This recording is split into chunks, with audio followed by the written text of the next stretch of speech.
Support comes from the Missouri Forest Products Association, providing more than 41,000 jobs in the production of wood pallets, railroad ties, white oak barrels, hardwood floors, and more. Details at choosewood.com. From the St. Louis Public Radio newsroom, this is The Gateway. It's Wednesday, October 16th. I'm Shayla Farzan, in for Wayne Pratt. Ahead, Missouri has thousands of untested rape kits sitting on shelves in police stations and hospitals, some containing DNA evidence that could put rapists behind bars. It is literally sitting on a shelf somewhere. It's totally unacceptable. St. Louis Public Radio's Jacqueline Driscoll looks into Missouri's massive backlog in untested rape kits and how long victims will need to wait for justice to be served. First, the news. Missouri Governor Mike Parson signed an executive order Tuesday to address what he called, quote, an epidemic of vaping-related illnesses among Missouri's youth. So far, 22 have been sickened across the state, and one person has died. A majority of these cases deal with people ages 15 to 24. Parson noted that lawmakers will likely take up this issue during the legislative session in January, but lobbyists could make it difficult to get lawmakers on board with legislative changes. Parson says he's not worried about that. Their job's not to listen to lobbyists every day to do what the lobbyists want. So the second thing I would say to legislators is take a good look at it. And again, what is the safety of our children in this state? And that should be a priority. The statewide campaign will use existing resources to try to deter youth from vaping. St. Louis County Executive Sam Page's nominees for the Board of Freeholders received tough questions Tuesday from members of the St. Louis County Council. St. Louis Public Radio's Jason Rosenbaum reports that one point of contention was lack of representation from unincorporated St. Louis County. Out of the 9 people Page picked for the board, only one lives in unincorporated St. Louis County. Councilman Ernie Trachis questioned whether more than 300,000 county residents are being underrepresented. That prompted this reaction from nominee Mark Mantovani, who lives in Ladue. The Board of Freeholders is supposed to represent the county as a whole. Where a person sleeps at night does not, in and of itself, control whether that person has an appreciation for the issues that unincorporated St. Louis County has. No vote was taken on Page's nominees, who could present a plan to reorganize St. Louis and St. Louis County to voters. I'm Jason Rosenbaum, St. Louis Public Radio.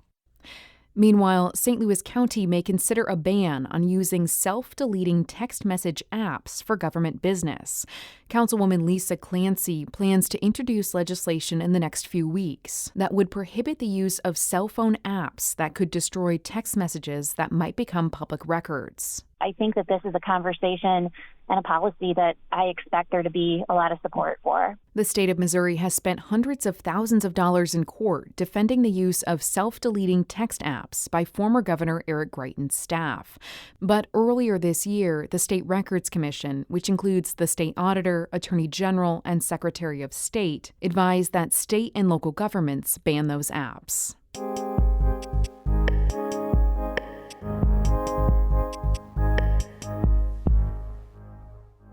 There are more than 10,000 untested rape kits sitting on evidence shelves in police departments and hospitals in Missouri. The state is getting closer to finishing an inventory of those untested kits, under the direction of Attorney General Eric Schmidt. As St. Louis Public Radio's State House reporter Jacqueline Driscoll reports, it will eventually lead to prosecuting rapists and justice for victims. But there's still a lot of work to be done. A note, this story contains sensitive material, which may not be suitable for all listeners. It's what nightmares are made of. Being startled awake in the middle of the night with a stranger in your bedroom.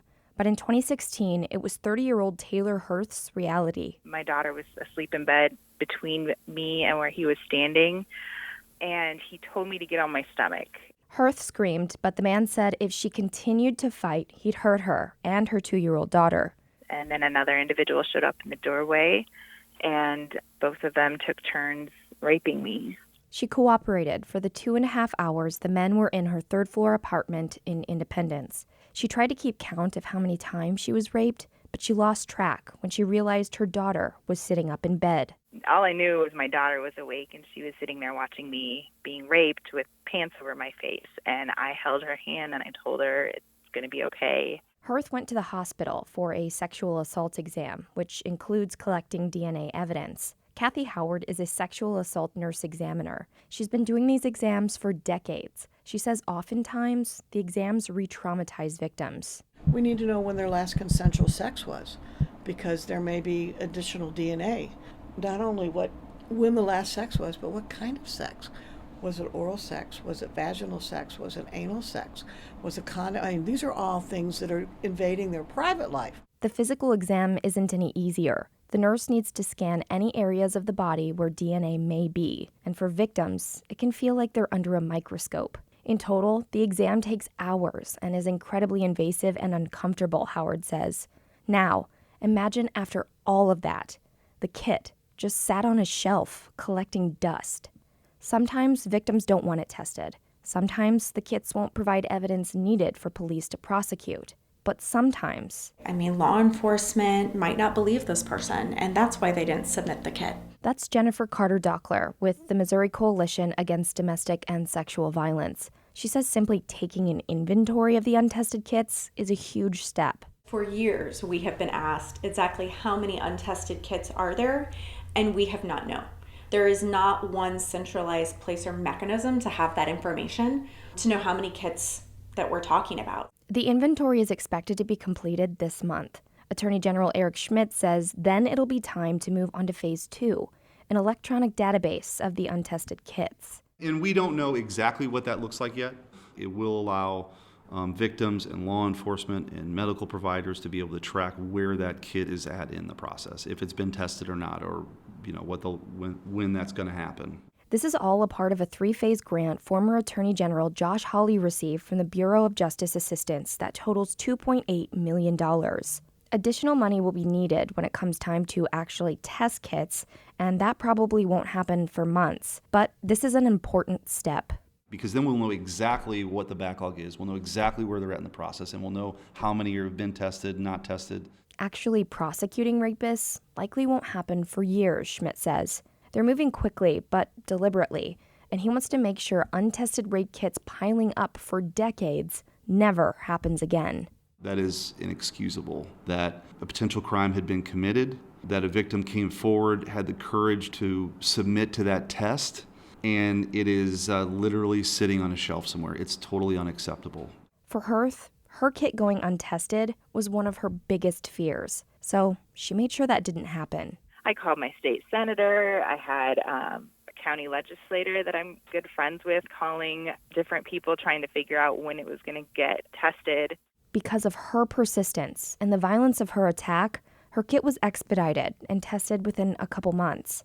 But law enforcement didn't have any leads, and after about 6 months, she says they told her they were closing her case. But then, 3 months after that, I got a phone call in the middle of the night saying, I don't know if you heard about the kidnapping in the next state over where a sheriff's deputy was kidnapped, but we caught the guys. They're in custody. Their DNA matches the DNA in your rape kits. Because her DNA kit didn't just sit on a shelf, Hirth put her rapists behind bars. In Jefferson City, I'm Jacqueline Driscoll, St. Louis Public Radio.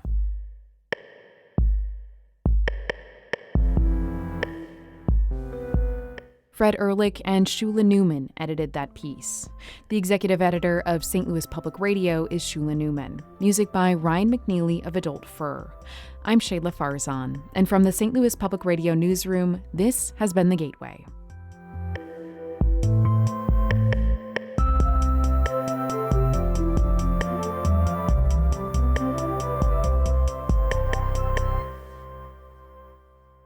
Support comes from Mosby Building Arts, a design-build company committed to remodeling the right way. Visit callmosby.com to get project inspiration for any room of your house.